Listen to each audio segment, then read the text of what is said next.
కొత్త పాలసీ ప్రకారం ఇకపై రాష్ట్రంలో నిర్మించే ప్రతి ప్రైవేట్ రెసిడెన్షియల్ ప్రాజెక్టులో 20% స్థలం లేదా ఇళ్లను ఆర్థికంగా వెనుకబడిన వర్గాల కోసం కేటాయించాల్సి ఉంటుంది.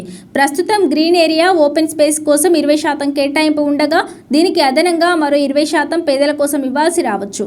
ఈ విధానాన్ని అమలు చేసేందుకు తెలంగాణ హౌసింగ్ అధికారులు ఢిల్లీ, హర్యానా రాష్ట్రాల నమూనాలను అధ్యయనం చేశారు. అక్కడ ఇప్పటికే ప్రైవేట్ ప్రాజెక్టుల్లో పేదలకు ఇండ్ల కేటాయింపు విజయవంతంగా అమలవుతోంది.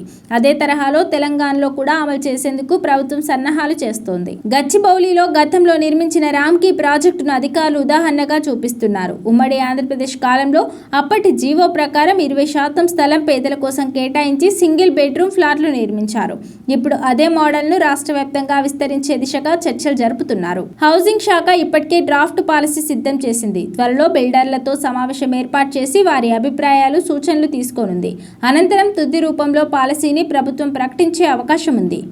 ఇటీవల ప్రభుత్వం 15 లక్షల లోపు ధరతో 600 SFT పరిధిలో ప్లాట్లను అందుబాటులోకి తీసుకురాగా ప్రజల నుంచి భారీ స్పందన వచ్చినట్టు అధికారులు చెబుతున్నారు. దీంతో అఫోర్డబుల్ హౌసింగ్పై ప్రభుత్వం మరింత ఫోకస్ పెంచింది. పెద్ద అపార్ట్మెంట్లు, విల్లాల్లో పనిచేసే కార్మికులు దూర ప్రాంతాల నుంచి రావాల్సిన అవసరం లేకుండా అదే ప్రాజెక్టు పరిధిలో నివసించేలా చేయడమే ఈ విధానం ప్రధాన ఉద్దేశమని అధికారులు చెబుతున్నారు.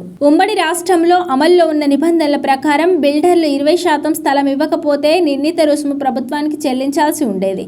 ఇప్పుడు కూడా మరింత కఠినమైన చట్టబద్ధమైన నిబంధనలను తీసుకురావాలని ప్రభుత్వం యోచిస్తోంది. డ్రాఫ్ట్ పాలసీపై చర్చలు పూర్తయిన తర్వాత తెలంగాణ ప్రభుత్వం అధికారికంగా అఫోర్డబుల్ హౌసింగ్ పాలసీని ప్రకటించే అవకాశం ఉంది. దీంతో పేద, మధ్యతరగతి కుటుంబాలకు సొంతింటి కల మరింత చేరువ కానుంది.